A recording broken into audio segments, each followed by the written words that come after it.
La escritora que cambió Estados Unidos.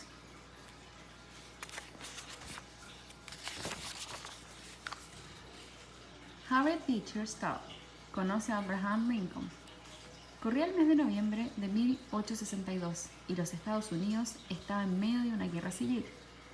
En la pequeña habitación que utilizaba como oficina en la Casa Blanca, el presidente Abraham Lincoln recibió la visita de una pequeña mujer vestida de negro.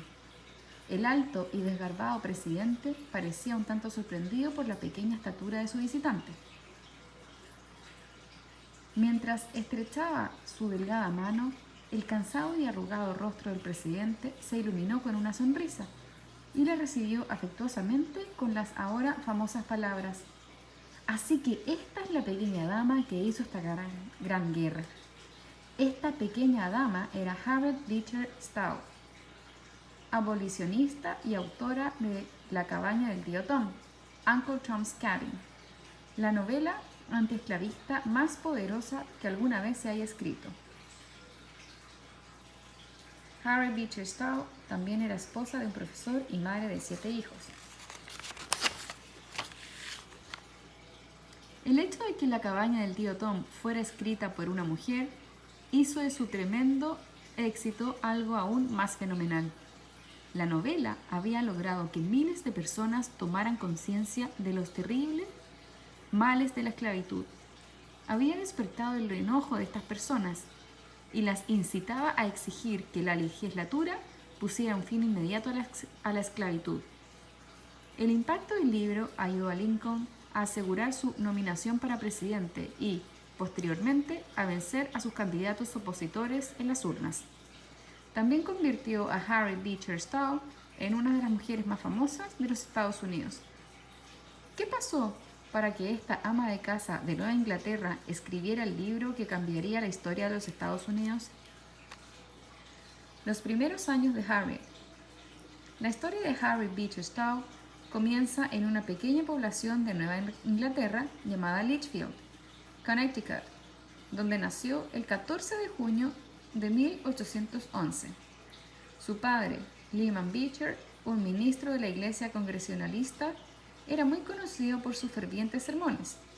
Trágicamente, su madre falleció en 1816, dejando a Harriet y a otros 7 hermanos huérfanos de madre. 2 años más tarde, su padre contrajo matrimonio nuevamente. Harriet se llevaba bien con su madre adoptiva, pero sus guías seguían siendo su hermana Catherine y su padre. Catherine y Lyman Beecher fueron las influencias más grandes en la vida de Harriet, y Harriet fue educada con un firme sentido del deber.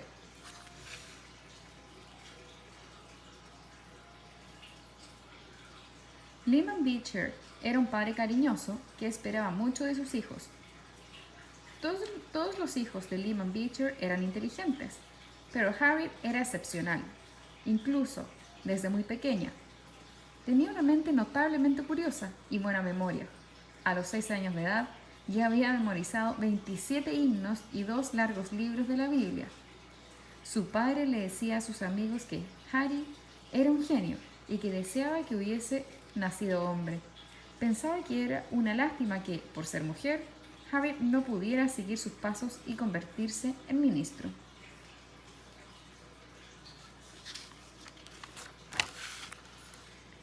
Cuando su padre descubrió que Harriet era una gran lectora, le asignó la administración de su biblioteca, que contenía cientos de volúmenes, en su mayoría obras religiosas. Sin embargo, una vez que Harriet estuvo en el ático, quedó fascinada al encontrar una copia de Las Mil y Una Noches. Cuando Harriet tenía 13 años, se fue a vivir a Hartford para asistir a una escuela para niñas llamada Hartford Female Academy, que había sido fundada por su hermana Catherine. A los 18 años, Harriet ya era maestra a tiempo completo en la academia. Luego, en 1832, Lyman Beecher recibió una oferta de trabajo en Cincinnati, Ohio. Se mudó con su familia allí, y Catherine y Harriet lo siguieron. Cincinnati, la vía en la frontera. En ese momento, Ohio era considerado el oeste, y Cincinnati una ciudad fronteriza. Una vez en Cincinnati, Catherine fundó otra escuela para niñas, el Western Female Institute, en donde Harriet era una de las maestras. En 1833 se publicó el primer libro de Harriet, Geografía Primaria para Niños, en un plan mejorado. Si bien Harriet era la autora, compartió el crédito de autoría con Catherine, que era una conocida educadora. El libro fue exitoso y obtuvo buenas críticas. Inmediatamente después, Harriet comenzó a enviar cuentos a revistas, siendo uno de ellos el cuento galardonado en 1834, Un bosquejo de Nueva Inglaterra, A New English Sketch.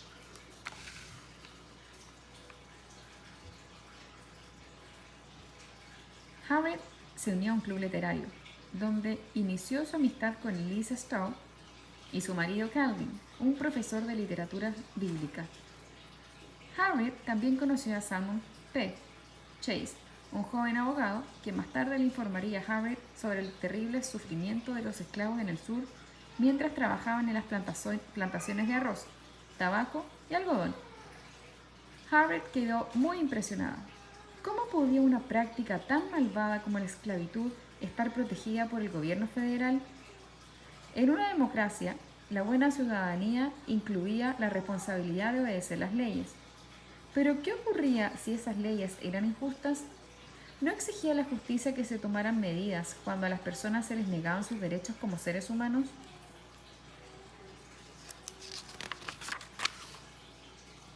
Si bien Harriet no aprobaba el comportamiento insubordinado y desordenado, estaba decepcionada de los líderes del gobierno. Otorgar la libertad a los esclavos era no solo el deber de los gobernantes hacia su país, sino también hacia la humanidad entera. Cuando se mudó a Ohio, Harriet había conocido solamente a unos pocos esclavos. El sentimiento antiesclavista era muy fuerte en Connecticut, y allí casi todos los esclavos habían sido liberados para la época del nacimiento de Harriet, en 1811. Ohio era un estado libre, pero muchos esclavos fugitivos cruzaban el río Ohio desde Kentucky, un estado esclavista, hasta Cincinnati. Cincinnati manejaba el ferrocarril subterráneo, más grande de la nación, una red de personas y casas seguras que ayudaban a los esclavos fugitivos a llegar a los estados del norte y Canadá. No es extrañar que los grupos a favor y en contra de la esclavitud rivalizaran para dominar la política de Cincinnati. Cincinnati padecía otros problemas. En 1834 hubo una epidemia de cólera, y una de las víctimas fue la buena amiga de Harriet, Eliza Stowe. Con el tiempo, la amistad entre Harriet y Calvin, el afligido marido de Eliza, se transformó en amor. Se casaron en 1836. En 1839, Harriet y Calvin contrataron a una criada afroamericana. Era libre según las leyes de Ohio, pero Calvin se enteró de que su antiguo amo estaba planeando atraparla y llevarla nuevamente a la esclavitud. El hermano de Harriet y Calvin tomaron el riesgo de conducir a la fugitiva en una carreta cubierta hasta una casa segura, usando el ferrocarril subterráneo. Posteriormente, Harriet utilizó este incidente para narrar el estremecedor episodio del escape de un esclavo fugitivo en la cabaña del tío Tom. Harriet utilizó otros sucesos y lugares de la vida real en el libro. Visitó una plantación en Kentucky y utilizó el relato de un amigo que había sido testigo de cómo una joven esclava, aterrada, corría por un río congelado, mientras llevaba a su bebé en brazos. Animada por el éxito de sus cuentos para las revistas, Harriet dedicaba todo su tiempo libre a la escritura. Sin embargo, la vida no era fácil. En 1849 fue un año cruel para la familia Stowe. Nuevamente se desató una epidemia de cólera en Cincinnati y falleció su pequeño hijo Charlie.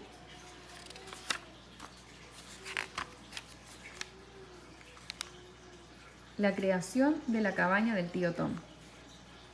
En 1850, Calvin Stowe aceptó un cargo en el cuerpo docente del Bowdoin College, en Maine, y la familia Stowe.